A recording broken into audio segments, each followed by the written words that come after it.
Hoy llegamos a un pasaje muy conocido, Lucas capítulo 11, versículos 1 al 4, muy conocido y conocido como el Padre Nuestro.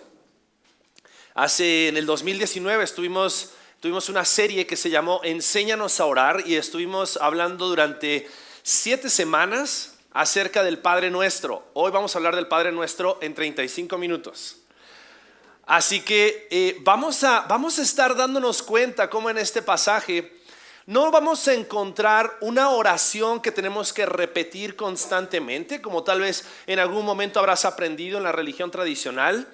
No es una oración mística que tiene poderes superiores a cualquier otra oración, sino que es la respuesta de Jesús a la solicitud de sus discípulos cuando ellos le dijeron: Señor, enséñanos a orar. Fíjate lo que dice Lucas capítulo 11 versículos 1 al 4. Dice: aconteció que estando Jesús orando en cierto lugar, cuando terminó le dijo a uno de sus discípulos: Señor, enséñanos a orar, así como Juan enseñó también a sus discípulos. Y creo que cuando llegamos a Cristo es una de las primeras cosas que nos da temor. Nos da temor ¿cómo le hacemos para orar, ¿no? Y entonces de repente estás en tu grupo pequeño, en el grupo misional, o estás con algunas personas de la iglesia que saliste a comer y algunos te dicen: oye, ¿por qué no oras? Y tú así, pero es que no sé orar, ¿no? Y a veces es como que sentimos que nuestra oración tiene que ser una cierta repetición de palabras, o tiene que tener de alguna forma una fórmula para que entonces Dios escuche nuestras oraciones.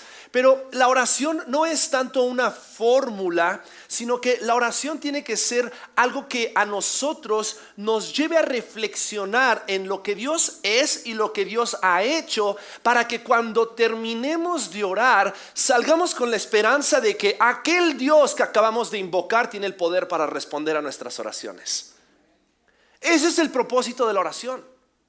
La oración es nuestra manera de poder hablar con Dios. La oración es nuestra forma también a través de la cual podemos conocer más a Dios. Nos comunicamos con Dios, conocemos más a Dios, y a través de la cual declaramos quién es Él y podemos reconocerle por su grandeza.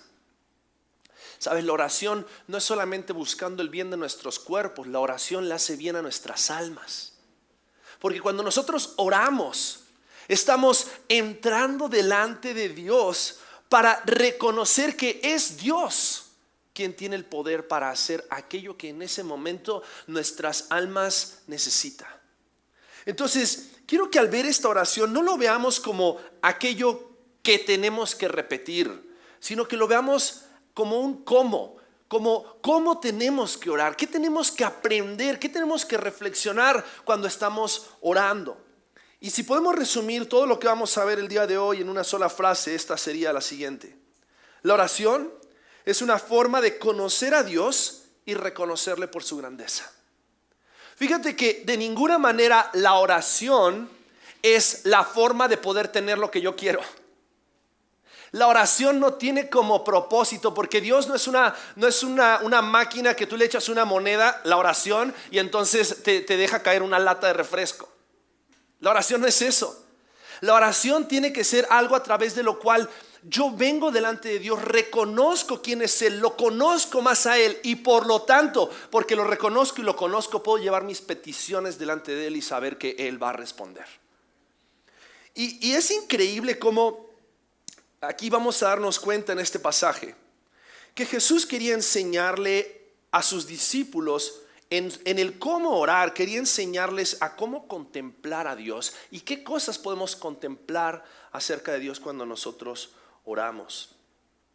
Lo primero que vemos aquí, comienza esta oración diciendo: Jesús les dijo, cuando oren digan Padre, Padre. Ahora, a diferencia de en el Nuevo Testamento encontramos otro pasaje en Mateo donde también encontramos el Padre Nuestro, y lo encontramos como en una versión más extendida.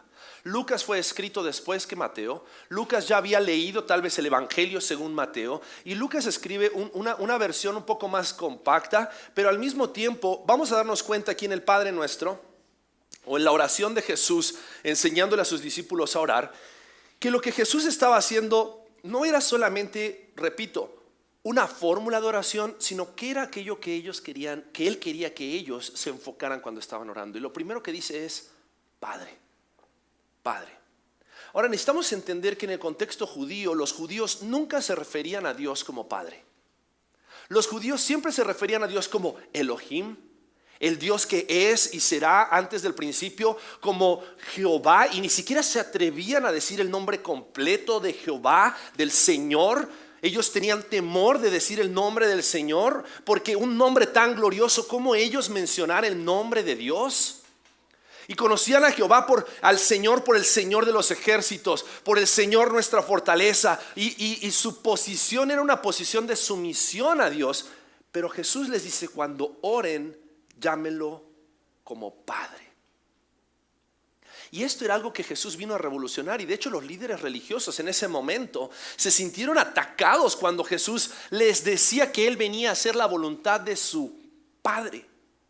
Porque el hecho de que Jesús se diera a conocer como el Hijo y Él poder referirse a Dios como el Padre, entonces lo llevaba a Él a presentarse como la segunda persona de la Trinidad, Dios mismo entre los hombres. Y el hecho de que Jesús le dijera a sus discípulos que se refirieran al Padre en oración, nos está haciendo ver cómo Jesús, por medio de Él, es que nosotros ahora podemos llamar a aquel Señor glorioso, grandioso, Dios de Israel, lo podemos llamar Papá. Podemos llamarlo Abba. Podemos referirnos a Él como un Padre. Y sabes, muchas veces nos cuesta comprender y entender a Dios como nuestro Padre, porque a lo mejor nuestro concepto humano de Padre, porque tal vez algunos no han tenido el mejor ejemplo de un padre, o a lo mejor el ejemplo que tienes de un padre es de regaños y de enojo y de condiciones y de imposición y a lo mejor cuando dices Dios es un padre, tú dices, híjole, no sé si realmente quiero referirme a Él como padre, pero sabes, el Padre celestial no es un padre como nuestros padres terrenales. Porque el Padre celestial nos muestra su amor cuando nosotros no podíamos cumplir todas sus reglas, y entonces Él decide entregar a su único Hijo Jesucristo para que nosotros no tengamos que cumplir más reglas, sino para que solamente por medio de creer en Él podamos recibir su gracia y su misericordia. Y ese Padre celestial es con quien nosotros ahora podemos entrar. Y cuando Jesús les dice cuando oren, no se dirijan a Dios como un Dios místico que a ver si escucha sus oraciones. Díganle Padre. Y ese hecho de llamarlo Padre nos tiene que llevar a nosotros a darnos cuenta de que si Él es nuestro Padre, seguramente va a prestar atención a nuestra oración. Porque Él es nuestro papá. Cuando mis hijos vienen y empiezan papá, papá, papá, papá, papá, papá, papá, papá, y hay veces que no paran, es porque ellos saben que yo en algún momento voy a voltear y les voy a prestar atención y voy a responder a su insistencia. Y sabes, cuando nosotros venimos delante de Dios, no es que Dios está ocupado haciendo otras cosas. No, Él es el Padre celestial que está aguardando y esperando por tu oración. Porque es a través de tu oración que tú vas a conocer más al Padre y vas a poder reconocerlo como lo que es. Pero como Padre, ¿qué nos enseña Él acerca como Padre? Primero que nada, Él nos enseña que Él nos ama. Y como Padre, Él no espera que nosotros hagamos lo que Él nos pide para entonces amarnos. Él nos amó cuando nosotros no hacíamos lo que debíamos hacer. Él es un Padre que ama incondicionalmente, y recién cantábamos acerca de ese amor incondicional de Dios por cada uno de nosotros. Que estando perdidos, como esa oveja perdida y la parábola de la oveja perdida, que estando lejos, que siendo esclavos del pecado, que siendo personas que habíamos ido en contra de Dios, enemigos de Dios, Él decide mostrarnos el amor del Padre al amarnos en medio de nuestro pecado. Mas Dios muestra su amor para con nosotros en que siendo aún pecadores, Cristo murió por nosotros. Él es un Padre que nos ama, pero también Él es un Padre que nos escucha. Él es un Padre que presta atención. Él es un Padre que presta su oído, dice la palabra de Dios. Él escucha el clamor de sus hijos. Él escucha el clamor de su pueblo. Él es un Padre que escucha, pero también Él es un Padre que nos responde. Ahora, no siempre responde como nosotros queremos, porque las respuestas de Dios pueden ser sí, no o más tarde.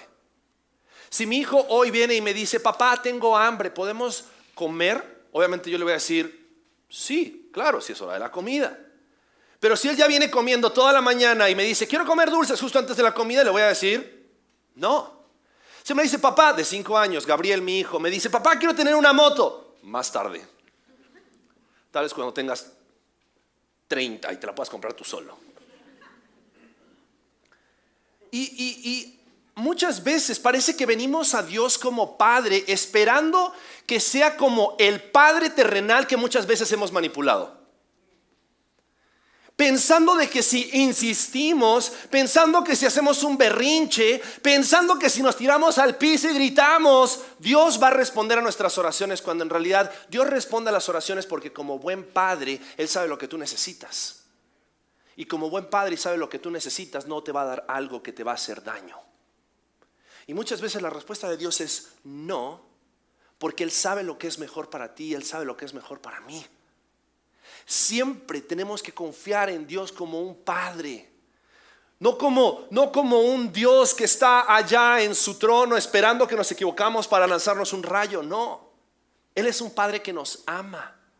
Y porque es un Padre que nos ama, tenemos que confiar que Él nos escucha y que también Él nos responde de acuerdo a lo que nosotros necesitamos. A veces lo que necesitamos es silencio, y necesitamos que el Padre guarde silencio para que nosotros aprendamos a descansar en Él, esperar en Él.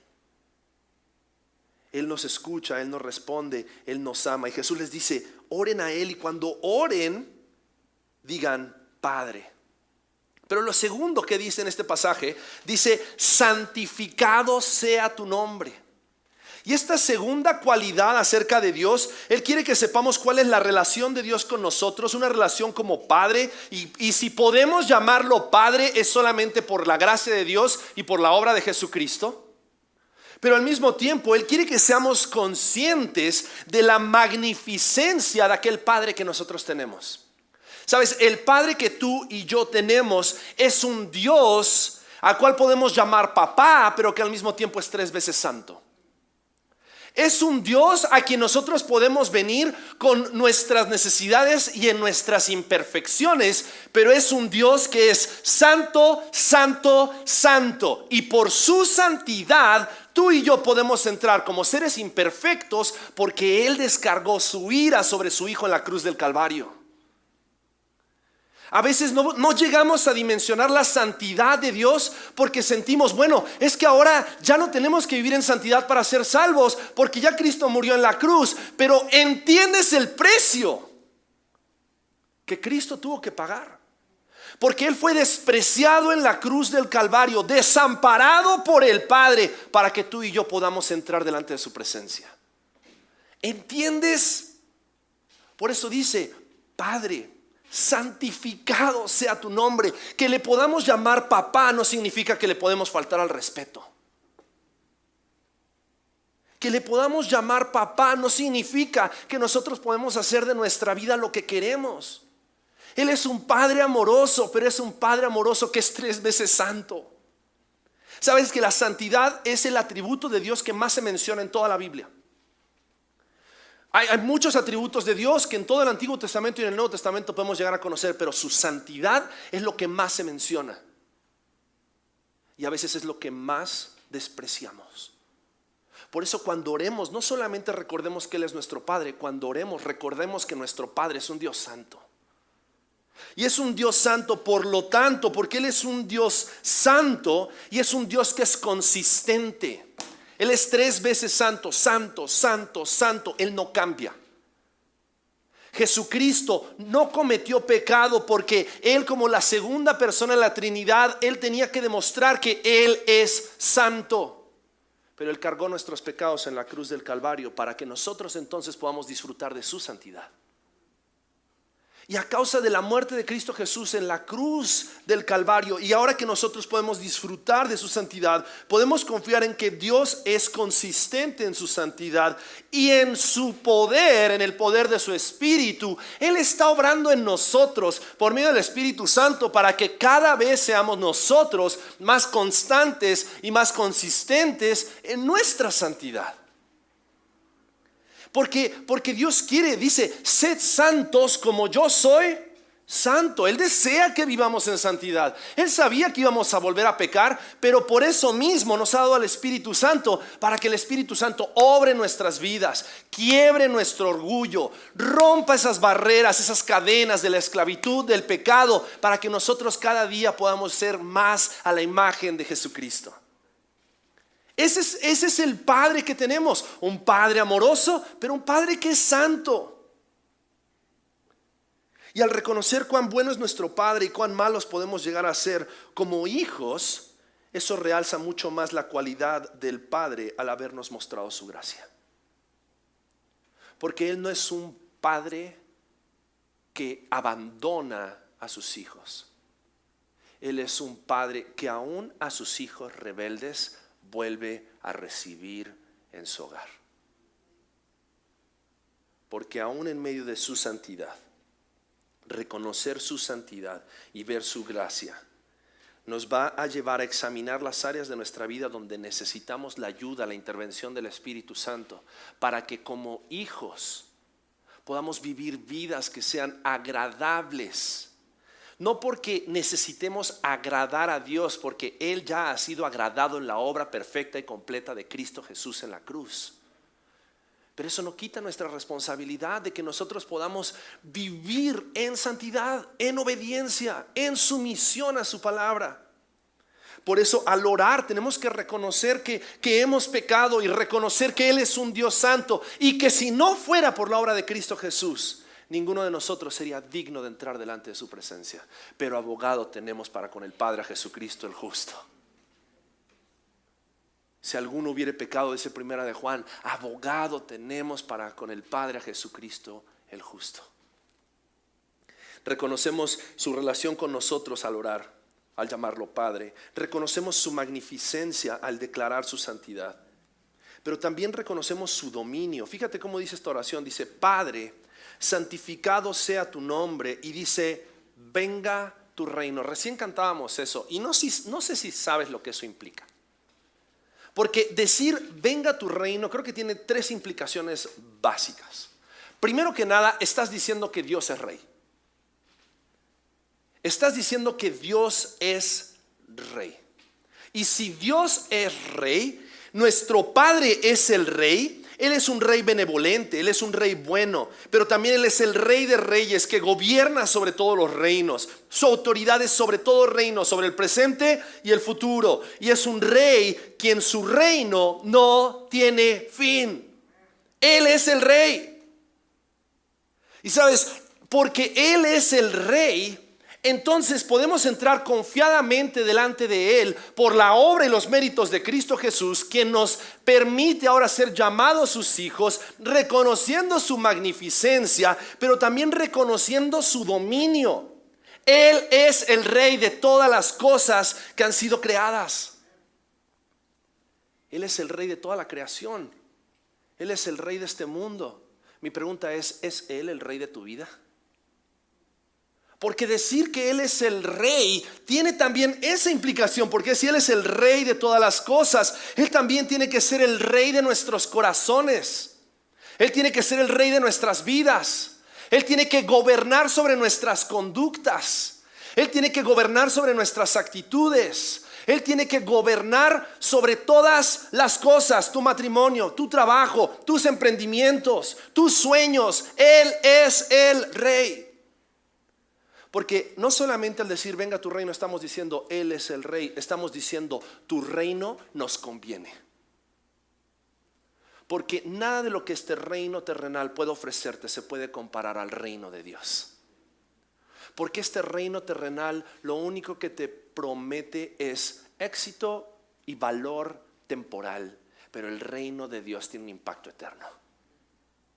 Y la realidad es que si el reino de Dios invadiera nuestras vidas, el reino de Dios invadiera nuestros matrimonios, nuestras familias, nuestras esferas laborales, y su justicia, su amor y su misericordia invadieran, si el reino de Dios invadiera nuestras vidas, donde el pobre y el marginado son estimados y donde los que lloran recibirán consolación. Si el reino de Dios invade nuestras vidas, sabemos que no hay nada que suceda en nuestras vidas que no esté sujeto al dominio del Rey de Reyes. Por lo tanto, mi confianza no es efímera y pasajera. Mi confianza descansa en el reino de aquel que creó todas las cosas y en el reino de aquel que vuelve para reinar visiblemente sobre la tierra por la eternidad. Ese es nuestro rey. Venga tu reino tiene la implicación de decir: tú eres el rey y tu reino es lo mejor que nos puede pasar. Porque la realidad es que este mundo está bajo el gobierno, dice la palabra de Dios, está bajo el gobierno temporalmente, bajo el gobierno del príncipe de la potestad del aire. Un sistema que busca destruir, matar, robar. Pero nuestro Dios, el Rey de Reyes, Él dice: Él ha venido para que nosotros podamos tener vida y vida en abundancia. Y esa vida en abundancia solamente está en el reino de Dios en nuestras vidas. Porque ¿cómo puedes decir, Pablo, ¿cómo pueden hablar del gozo? Si mira la situación, mira el país, mira la vacuna. Algunos dicen que sí sirve, otros dicen que no sirve. Algunos dicen que el mundo se va a acabar y que la marca de la bestia y que no sé qué. Entonces, ¿qué va a pasar? ¿Y qué va a pasar con el mundo? ¿Y qué va a pasar? Mira, ¿sabes qué? Si sirve o no sirve, mi rey reina sobre todas las cosas. Y si nos toca partir a su presencia enfermos de COVID, gloria a Dios. Y si nos toca seguir viviendo por el resto de nuestras vidas y las siguientes generaciones hasta que Él venga, gloria a Dios. Y si Cristo viene mañana, gloria a Dios también. Porque su reino es lo mejor que nos puede pasar. Él es rey. El reino de Dios es lo que nosotros necesitamos. Pero también el reino de Dios debe ser revelado. Decir venga tu reino, al decir venga tu reino, lo que nosotros estamos haciendo, estamos declarando que no solamente para nosotros, sino lo mejor para este mundo es el reino de Dios. Y sabes, en este momento el reino ha sido declarado. Tú y yo somos embajadores, tú y yo somos reyes y sacerdotes. El reino ha sido declarado, el reino ha sido instituido. Cristo no está esperando ser rey. Cristo está sentado a la diestra de Dios en el trono como rey. Pero va a llegar el momento en que el reino será evidente y será presencial y práctico sobre esta tierra. Mientras tanto, somos tú y yo responsables de vivir de acuerdo al reino de Dios, para dar a conocer y revelar el reino de Dios. Porque es a través de la revelación del reino de Dios, haciendo que el reino invisible sea visible, que este mundo va a poder experimentar y conocer la gracia de Dios, el poder de Dios transformador, la obra de Jesucristo que está cambiando, invadiendo nuestras vidas. El reino de Dios debe ser revelado porque eso refleja su dominio. Fíjate, no sé si alguna vez lo has pensado. Todo eso tengo que pensar cada vez que oro. Esto y mucho más. Tienes que recordar que Él es tu Padre, tienes entrada libre. Tienes que recordar que Él es un Dios santo. ¿Cómo te presentas delante de Dios? Tienes que recordar que cuando estás orando te estás sometiendo a su reino y declaras venga tu reino, porque su reino es lo mejor que nos puede pasar. Pero fíjate, el versículo 3 dice: danos hoy el pan nuestro de cada día. Fíjate recién cuando entra la petición. La petición entró después de que reconocí delante de quién estoy entrando y lo adoré y declaré que Él es lo mejor que nosotros podemos llegar a tener. Y después de esto, fíjate la petición, y la petición dice: danos hoy el pan nuestro de cada día. Porque cuando nosotros oramos, no solamente reconocemos su dominio, su magnificencia, su relación con nosotros, también reconocemos su provisión. Y porque reconocemos su provisión, me encanta cómo lo describe este pasaje. Comienza diciendo danos. No dice dame la fuerza para yo conseguir el pan de cada día. Dice danos el pan de cada día. ¿Y sabes qué significa eso? Significa que Dios puede proveerte cuando tienes fuerzas o cuando no tienes fuerzas, porque Él es fiel a sus promesas. ¿Sabes? El pueblo de Israel no tenía ninguna forma de poder cosechar, cultivar, de poder tal vez alimentarse durante 40 años en el desierto. ¿Sabes qué hizo Dios? Hizo llover pan. Cuadritos de pan Bimbo todas las mañanas. Hizo llover maná. Y eso nos hace ver de que Dios es proveedor y Él suple nuestras necesidades.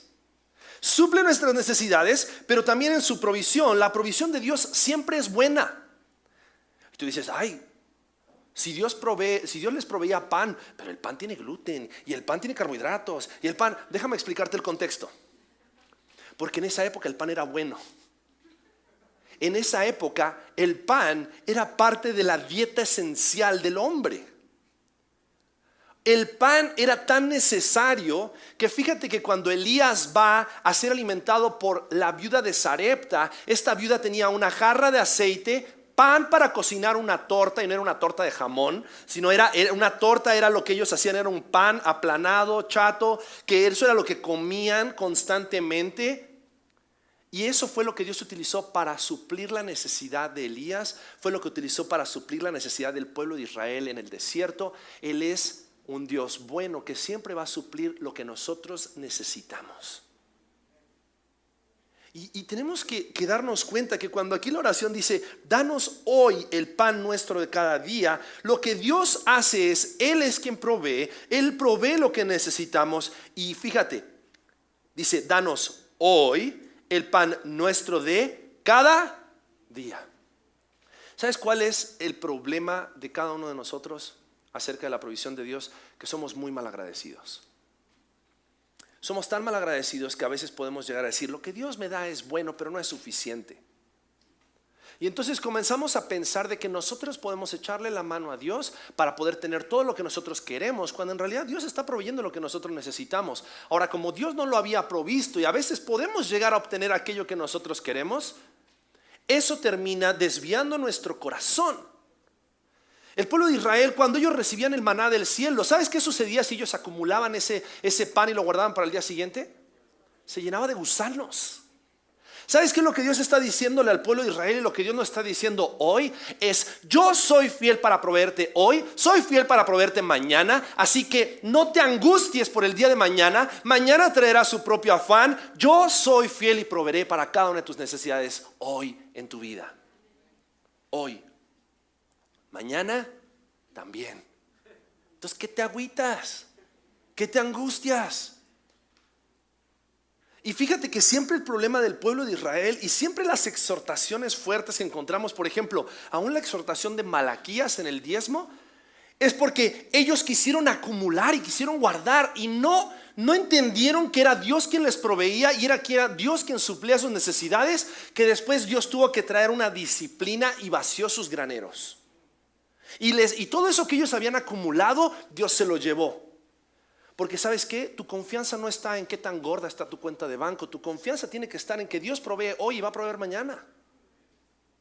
Tu confianza no puede estar en cuántas propiedades, en qué tal estás preparándote para el día de mañana. No estoy diciendo que no sea bueno ahorrar, no estoy diciendo que como la hormiga trabaja, dice la palabra de Dios, puedas ser prevenido y puedas prepararte para el día de mañana. Sin embargo, tu confianza no tiene que estar en eso. Tu confianza tiene que estar en que Dios es nuestro proveedor. Él es nuestro proveedor que suple nuestras necesidades. La provisión de Dios es buena, la provisión de Dios es suficiente. Pero fíjate después, versículo 4, entramos a las últimas dos cosas que vemos acerca de Dios. Versículo 4 dice, y perdónanos nuestros pecados, porque también nosotros perdonamos a todos los que nos deben. Sabes, Dios es un Dios perdonador. Y al mismo tiempo, porque Dios es un Dios perdonador, fíjate que utiliza el ejemplo de la deuda. Porque creo que todos nos podemos llegar a relacionar con la deuda. Porque a veces podemos llegar a pensar, ok, sí, está bien, Dios es un Dios que perdona y por eso Dios perdónanos nuestros pecados. Pero, ¿qué pasa cuando otros pecan en contra tuyo? ¿Sabes? La Biblia dice que el acta de decretos, o sea, toda tu deuda, todo tu estado de cuenta de todos tus pecados pasados, presentes y futuros fueron clavados en la cruz del Calvario. Sabes, Dios no es como los cobradores de Coppel. Él no fue a cobrarte y no va a venir a cobrarte tus pecados. ¿Sabes quién los pagó? Cristo Jesús, en la cruz del Calvario. Pero si Dios es así, ¿por qué nosotros llevamos una cuenta? ¿Por qué nosotros queremos cobrar las deudas emocionales, físicas, de las personas que nos hieren, de las personas que nos ofenden, de las personas que nos injurian, de las personas que nos insultan?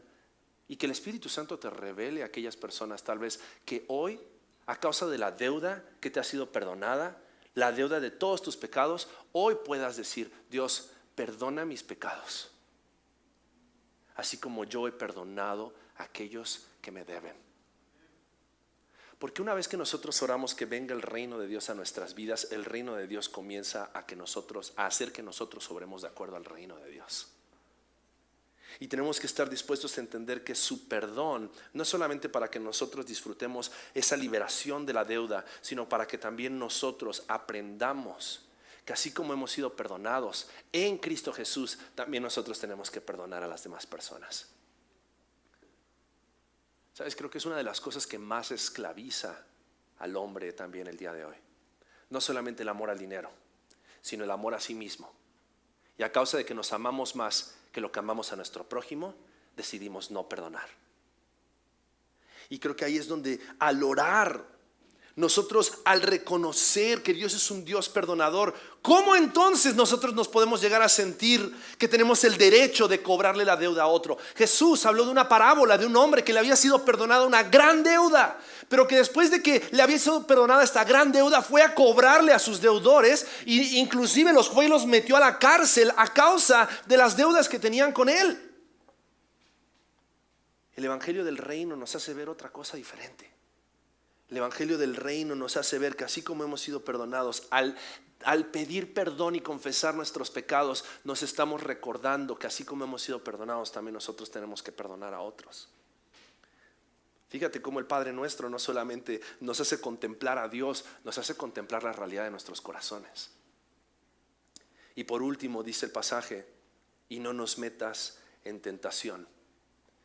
El otro pasaje en Mateo dice: líbranos del mal. No nos dejes caer en tentación y líbranos del mal. Sabes, podemos ver cómo Dios también protege nuestras almas. 1 Corintios capítulo 10 versículo 13 dice que no nos ha sobrevenido ninguna tentación que no sea humana, sino que fiel es Dios, que no nos dejará ser tentados más de lo que podemos resistir, sino que juntamente con la tentación Él siempre proveerá de una salida. ¿Sabes cuál es la salida obvia que Dios provee? Recordar y reconocer que Él, Dios mismo, en Cristo Jesús, nos ha provisto la salida para que no seamos más esclavos del pecado, sino que sepamos que el pecado lo único que quiere es hacer esclavizarnos, pero en Cristo somos libres. En Cristo hemos sido hechos libres. Por lo tanto, cuando nosotros oramos y oramos por su protección y decimos: Dios, no nos dejes caer en tentación, estamos recordándonos que Dios va con nosotros a todos lados y es Dios quien nosotros necesitamos. No es en tus fuerzas, no es echándole más ganas que vas a dejar de pecar. Es en el poder de Dios, porque Dios no es un crucifijo que puedes dejar en tu cuarto y después irte de fiesta.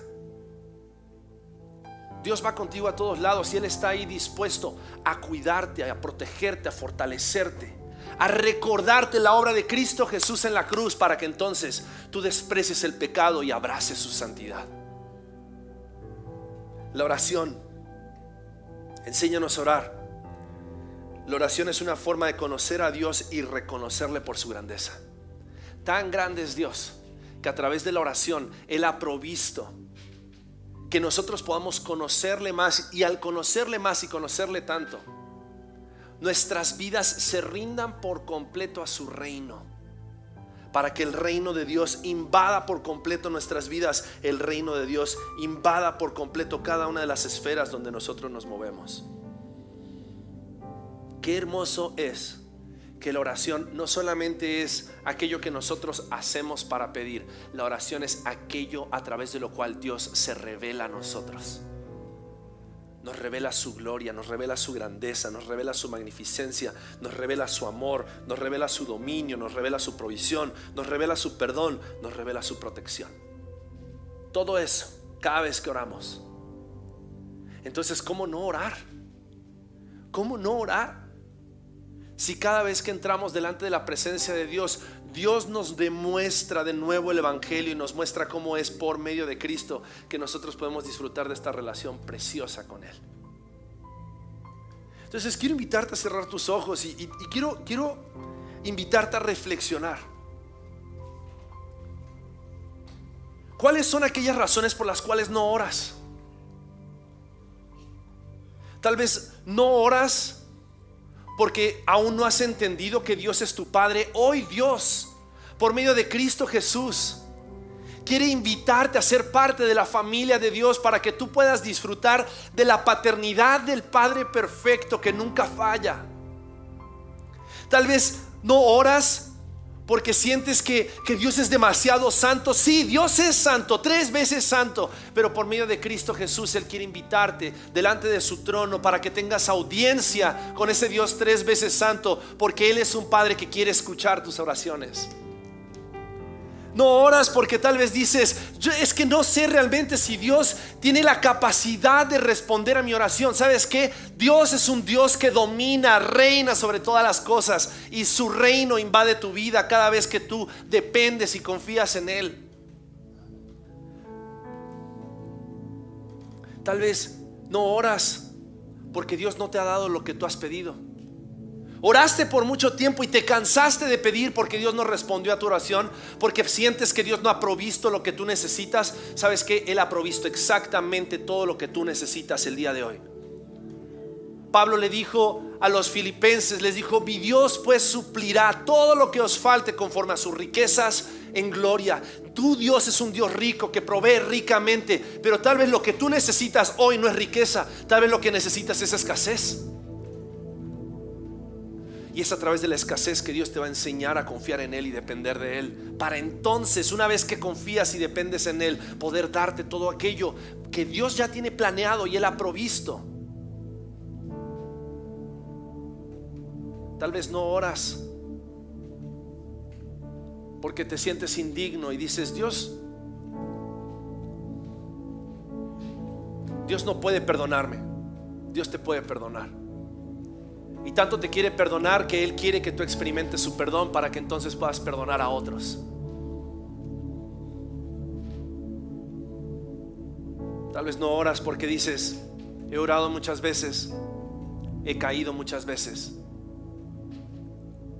Sabes, a través de la oración te puedes recordar a ti mismo y recordar delante de Dios que Él te quiere proteger y Él está contigo todo momento para protegerte de otra caída.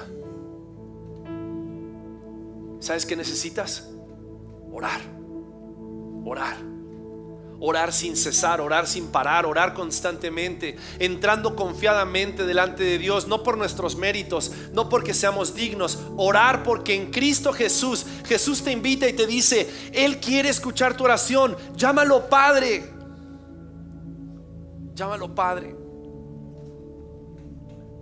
para que puedas conocerlo y reconocerlo como un Dios tan glorioso. En su misericordia y en su gracia nos invita hoy a ser parte de su familia y a exponer delante de Él con toda oración, ruego, súplica lo que está en nuestros corazones. Pero ¿sabes qué? Vamos a comenzar a orar diferente cuando nosotros le conozcamos de una manera diferente.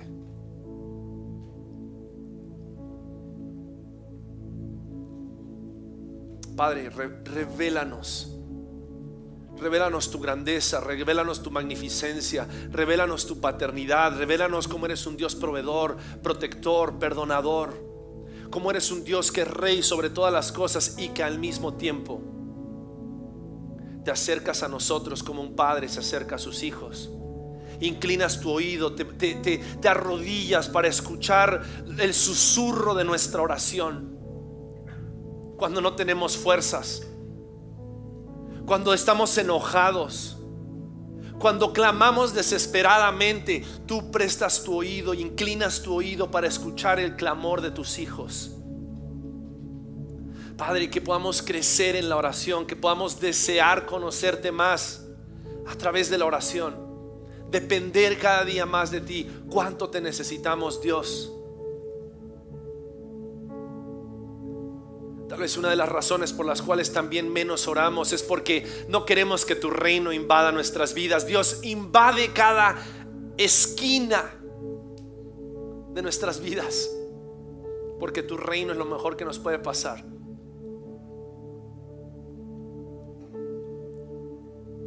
Ayúdanos, Dios, a buscarte constantemente en oración, confiadamente en oración,